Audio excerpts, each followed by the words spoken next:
Hello everyone, स्वागत है आप सभी लोगों का करियर अड्डा के ऑफिशियल यूट्यूब प्लेटफॉर्म पर। मैं हूं दीक्षा पांडे और आज के इस वीडियो में हम बात करने वाले हैं लीगल स्टडी सब्जेक्ट की, जो कि एक ऑप्शनल सब्जेक्ट होता है क्लास 12th के लिए। अब जो भी स्टूडेंट्स जिन्होंने क्लास 12th के अंदर ये सब्जेक्ट ऑप्ट किया है, उनका एग्जाम अभी होने वाला है 10 अप्रैल को, ठीक है, यानी कि लगभग 1 महीना आपके पास बचा है। अब इस 1 महीने के अंदर आपको ये जो पूरा सब्जेक्ट है वो कैसे कवर करना है, इसमें क्या सिलेबस है, कितने चैप्टर्स हैं, कितनी यूनिट आपसे पूछी जाती हैं और उस यूनिट के अंदर भी कौन कौन से पर्टिकुलर चैप्टर्स और टॉपिक्स आपको पढ़ने हैं, उन सभी के बारे में एक डिटेल्ड डिस्कशन जो है वो इस वीडियो में मैं आपके साथ करने वाली हूँ। तो लास्ट तक इस वीडियो को देखना और लास्ट में मैं आपको एक और चीज़ जो है वो बताने वाली हूँ, जो कि आपके लिए एक बोनेंजा साबित होने वाला है और आपके आने वाले इस टाइम में, ये जो 1 महीने का समय ना, इसके अंदर आपकी प्रिपरेशन को और भी ज्यादा बेहतर बना देगा। तो वीडियो को लास्ट तक देखना और अगर चैनल पे नए हो तो चैनल को सब्सक्राइब कर लो, वीडियो को लाइक कर दो और अपने सारे फ्रेंड्स के साथ शेयर भी कर दो। चलो तो फिर शुरू करते हैं बिना किसी देरी के। सबसे पहले अगर हम सिलेबस के ओवरव्यू की बात करें, सो देयर आर 8 यूनिट्स जो आपको कवर करनी है। यूनिट 1 जो कि जुडिशरी की बात करता है, यूनिट 2 एडीआर है यानी कि alternative dispute resolution, unit 3 business law से डील करता है, यूनिट 4 जनरल लॉज की बात करता है, यूनिट 5 में ह्यूमन राइट्स है, यूनिट 6 में इंटरनेशनल लॉ दिया गया है, यूनिट 7 लीगल प्रोफेशन की बात करता है और यूनिट 8 लीगल सर्विसेज की बात करता है। तो अगर आप यहाँ पे यूनिट के हिसाब से देखें तो आपको इतनी यूनिट्स जो हैं 8 यूनिट्स कवर करनी है। साथ ही साथ अगर आपके यहाँ पे डिस्ट्रीब्यूशन, मार्क डिस्ट्रीब्यूशन की बात की जाए तो टोटल आपके यहाँ पे 100 मार्क्स का ये पूरा सब्जेक्ट है, जिसमें आपको 80 मार्क्स की थ्योरी पूछी जाती है, यानी कि जो आपका एग्जाम होने वाला है 10 अप्रैल को वो 80 मार्क्स का होगा, यानी कि थ्योरी पेपर 80 मार्क्स का होगा और जो बचे हुए 20 मार्क्स हैं वो आपके प्रोजेक्ट असेसमेंट के होते हैं, जो आपको प्रोजेक्ट के थ्रू सबमिट करने होते हैं। अब ये सारे आपके जो यूनिट्स हैं, इसके अंदर आपको पर्टिकुलरली क्या क्या टॉपिक्स पढ़ने हैं ना, वो भी मैं आपको अब बताने वाली हूँ। सो सबसे पहले आता है यूनिट 1। तो यूनिट 1 के अंदर आपको जुडिशरी के बारे में पढ़ना है। जुडिशरी में आपको जुडिशरी का स्ट्रक्चर, उसकी हायरार्की, ये पढ़ना है। साथ ही साथ कॉन्स्टिट्यूशन और उसके रोल्स जो हैं, मतलब कॉन्स्टिट्यूशन के अंदर यूनियन जुडिशरी और जुडिशरी के बारे में जो चीज़ें दे रखी हैं, इंपॉर्टेंट प्रोविजंस पढ़ने हैं, जैसे कि कॉन्स्टिट्यूशनल बेसिस क्या है जुडिशरी का, रोल और इम्पार्शियलिटी ऑफ जजेस, ये आपको टॉपिक कवर करने हैं। फिर अपॉइंटमेंट कैसे होता है जजेस का और रिमूवल जजेस का कैसे होता है वो आपको पता होना चाहिए। कोलेजियम सिस्टम के बारे में आपको पता होना चाहिए। ट्राइब्यूनल्स क्या है, एडमिनिस्ट्रेटिव ट्राइब्यूनल, एनजीटी है, ठीक है, एनसीएलटी है, क्वाजी जुडिशियल बॉडीज क्या होती हैं, इनके बारे में आपको पढ़ना है। और उसके बाद जुडिशियल रिव्यू क्या होता है ये आपको पता होना चाहिए। तो ये मेन जो टॉपिक्स हैं ये मैंने आपको यहाँ पर बता दिए हैं, जो आपको यूनिट 1 के अंदर कवर करने हैं। उसके बाद यूनिट 2 की अगर हम बात करें तो यूनिट 2 एडीआर से रिलेटेड है, यानी कि ऑल्टरनेटिव डिस्प्यूट रेजोल्यूशन। अगर आपको आउट ऑफ कोर्ट सेटलमेंट करना है तो उससे आप एडीआर के थ्रू करवा सकते हैं। तो अब आपको एडीआर के अंदर ये टॉपिक्स कवर करने हैं, जैसे कि एडवर्सेरियल वर्सेस इंक्विजिटोरियल के बीच क्या डिफरेंस है, meaning and scope of ADR क्या है, आर्बिट्रेशन और मीडिएशन आपको पढ़ना है, ठीक है, जिसके अंदर आर्बिट्रेशन एक्ट 1996 आ जाएगा, मीडिएशन बिल आ जाएगा और रोल ऑफ मीडिएटर आ जाएगा। फिर कंसिलिएशन एंड लोक अदालत के बारे में आपको पढ़ना है, जैसे कि कंसिलिएशन प्रोसेस क्या होती है, लोक अदालत अवार्ड्स क्या होते हैं, क्या ये बाइंडिंग नेचर के होते हैं या फिर नहीं, और उसके बाद लोकपाल और लोकायुक्त के बारे में आपको पढ़ना है। उसके अलावा एक और चीज जो आपको यहाँ पे देखनी है वो है आपके मार्क्स डिस्ट्रीब्यूशन को। तो यूनिट 1 और यूनिट 2 से 8 + 8 मार्क्स, यानी कि 16 मार्क्स का आपका ये पूरा दोनों यूनिट रहने वाली हैं, ठीक है। यूनिट 1 में से 8 मार्क्स के क्वेश्चन आएंगे और यूनिट 2 में से 8 मार्क्स के क्वेश्चन आएंगे। फिर नेक्स्ट है आपका यूनिट 3 जो कि है टॉपिक इन लॉ पार्ट 1, जिसमें आपके सारे बिजनेस लॉज दिए गए हैं। बिजनेस लॉज में आपको क्या क्या पढ़ना है, सबसे पहले लॉ ऑफ कॉन्ट्रैक्ट पढ़ना है। लॉ ऑफ कॉन्ट्रैक्ट के अंदर भी introduction and formation of contract कैसे होता है, इंटेंशन टू कॉन्ट्रैक्ट क्या है, ठीक है, उसके बाद कंसिडरेशन क्या होता है, कैपेसिटी टू कॉन्ट्रैक्ट क्या होता है, कंसेंट में फ्री कंसेंट और कोअर्जन के बीच का डिफरेंस आपको पता होना चाहिए, टाइप्स ऑफ कॉन्ट्रैक्ट्स कितने होते हैं, डिस्चार्ज ऑफ कॉन्ट्रैक्ट्स कैसे किया जाता है और रेमेडीज क्या क्या दी गई हैं in case of breach of contracts, ठीक है। तो ये मेन टॉपिक्स हैं जो आपको लॉ ऑफ कॉन्ट्रैक्ट्स में कवर करने हैं। उसके बाद अगेन दूसरे चैप्टर की अगर बात की जाए तो आपको लॉ ऑफ टॉर्ट्स पढ़ना है, जिसके अंदर आपको concept and sources of torts के बारे में पता होना चाहिए। इंटेंशनल टॉर्ट्स कौन से होते हैं, डेफमेशन क्या है, नेग्लिजेंस क्या है, स्ट्रिक्ट लायबिलिटी क्या है और एब्सोल्यूट लायबिलिटी क्या होती है, ये टॉपिक्स आपको कवर करने हैं। फिर अगर हम बात करें प्रॉपर्टी लॉ की, लॉ ऑफ प्रॉपर्टी, जिसके अंदर आपको टाइप्स ऑफ प्रॉपर्टी पढ़ना है, हु कैन ट्रांसफर प्रॉपर्टी पढ़ना है, एसेंशियल ऑफ वैलिड ट्रांसफर पढ़ना है और टाइप्स पढ़ना है जैसे कि सेल, लीज, एक्सचेंज और गिफ्ट्स, ठीक है। फिर अगर हम बात करें नेक्स्ट चैप्टर की, जो कि है इंटेलेक्चुअल प्रॉपर्टी लॉस, तो आईपीआर से रिलेटेड आपको ये वाले टॉपिक्स जो है मेनली कवर करने हैं, जैसे कि meaning of intellectual property, international obligation and Indian IPR, विपो क्या है, कॉपीराइट क्या है, पेटेंट क्या है, ट्रेडमार्क क्या है और ज्योग्राफिकल इंडिकेशन और डिजाइन्स क्या है, ठीक है।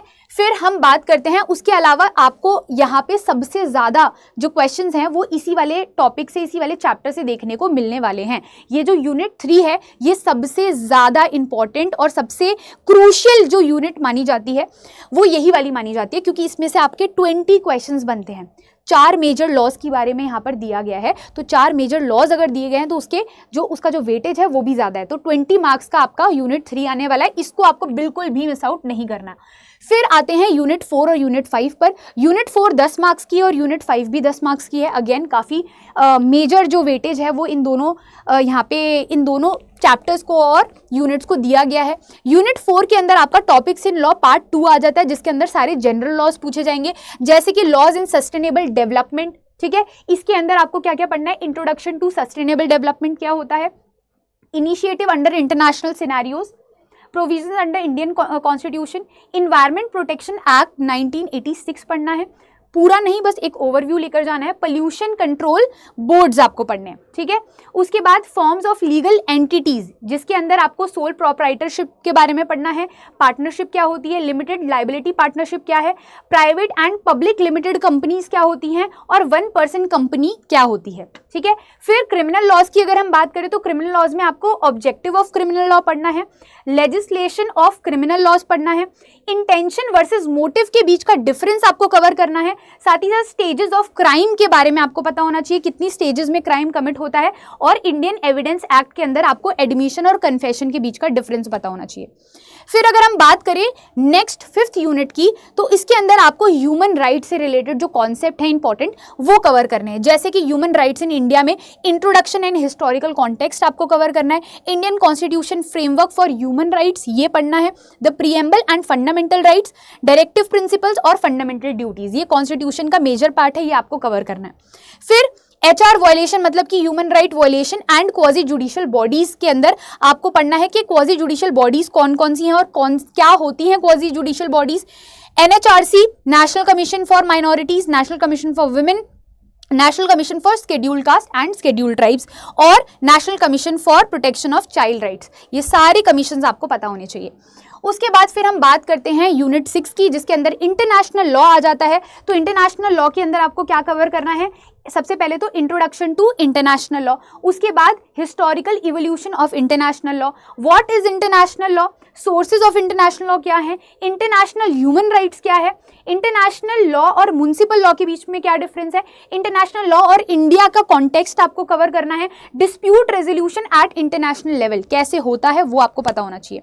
फिर अगर हम यूनिट 7 की बात करें तो इसके अंदर लीगल प्रोफेशन से रिलेटेड आपके यहाँ पे टॉपिक्स है, जैसे कि एडवोकेट एक्ट्स आपको पढ़ना है, लॉयर्स एंड प्रोफेशनल एथिक्स ये टॉपिक कवर करना है, एडवर्टाइजिंग बाय लॉयर मतलब कि लॉयर एडवर्टाइजिंग कर सकते हैं अपने प्रोफेशन की या नहीं कर सकते, उसके बारे में क्या प्रोविजंस एडवोकेट एक्ट में दे रखे हैं ये पता होना चाहिए, liberalization and globalization of legal profession, women and legal profession, legal education in India, USA and UK, इन तीनों के कॉन्टेक्स्ट में आपको पढ़ना है लीगल एजुकेशन को, अपॉर्चुनिटीज फॉर लॉ ग्रेजुएट क्या क्या होती हैं।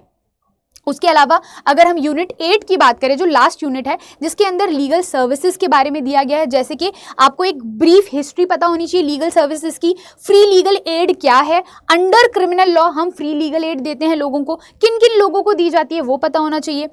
उसके बाद legal aid by state, state किन को लीगल एड देती है, legal aid under Indian constitution क्या प्रोविजन दे रखे हैं इंडियन कॉन्स्टिट्यूशन के अंडर लीगल एड से रिलेटेड प्रोविजंस में, नेशनल लीगल सर्विस अथॉरिटी यानी कि नालसा, इसके बारे में आपको आपको पता होना चाहिए। उसके अलावा एक एक्ट बना था, लीगल सर्विस अथॉरिटी एक्ट, इसके मेन प्रोविजंस को आपको पढ़ना है। और लास्ट है legal aid in context of social justice and human right.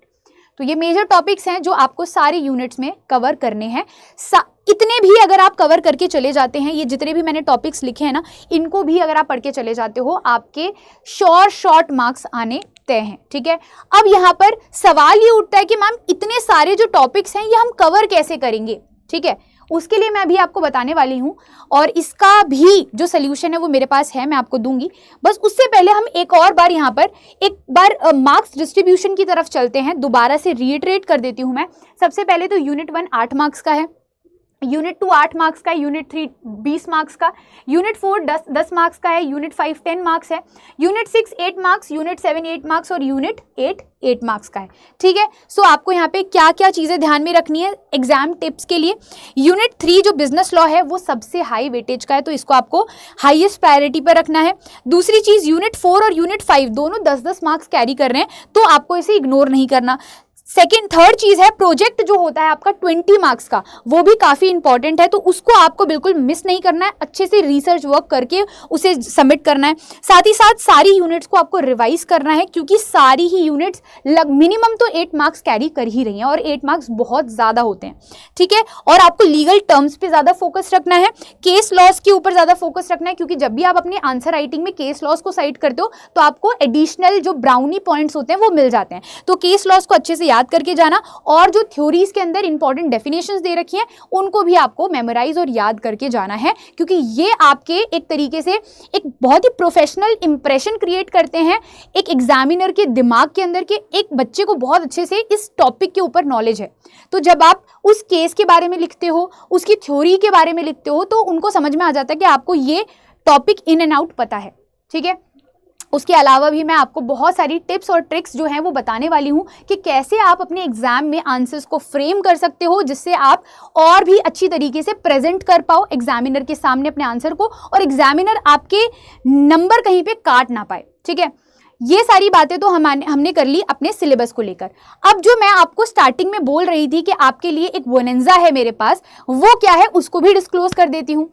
सो कल से हम स्टार्ट करने वाले हैं हमारे लीगल स्टडीज के वाईटी सीरीज को, जहां पर हम रेगुलरली वन शॉट में ये जितने भी इंपॉर्टेंट यूनिट्स हैं और टॉपिक्स हैं ये हम कवर करने वाले हैं। तो आपको यहाँ पर सिर्फ और सिर्फ वाईटी सीरीज को फॉलो करना है। सेम चैनल पर आपको यहाँ पर वाईटी सीरीज रेगुलरली मिलती रहेगी। आप लाइव भी अटेंड कर सकते हो, क्योंकि लाइव वाईटी सीरीज होगी, रिकॉर्डेड नहीं होने वाली है बिल्कुल। तो आप लाइव आकर चैट बॉक्स में अपने डाउट्स वगैरह भी पूछ पाओगे। साथ ही साथ और भी आपके जितने भी इनपुट्स होंगे उनके ऊपर भी कंसिडरेशन जो है वो यहाँ पे किया जाने वाला है कि मैम किस तरीके से आंसर राइटिंग करनी होती है, किस तरीके से क्वेश्चंस के आंसर्स को फ्रेम करना होता है। ठीक है, वो सारी चीज़ें हम जो है बहुत ही डिटेल में डिस्कस करने वाले हैं। अभी हमारे पास 1 महीना बचा है, तो इस 1 महीने के अंदर अंदर हमें ये सारी यूनिट्स कंप्लीट करनी है। ये मैं अश्योरेंस देती हूँ कि ये सारी यूनिट्स के जितने भी मैंने अभी यहाँ पर टॉपिक्स बताए, जितने भी चैप्टर्स बताए, जितने भी मैंने इंपॉर्टेंट टॉपिक्स यहाँ पे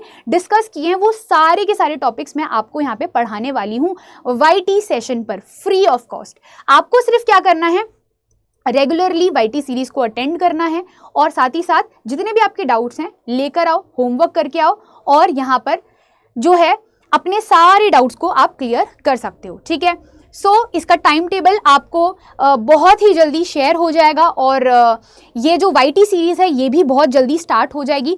तो बिल्कुल भी इस चीज़ को मिस मत कीजिएगा।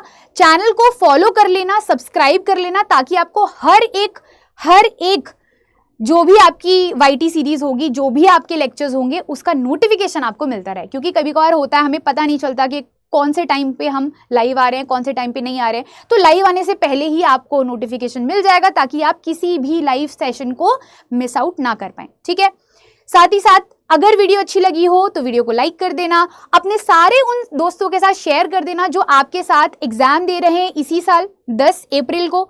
और मिलेंगे अपने वाईटी सीरीज में, तब तक के लिए guys bye bye and take care all of you.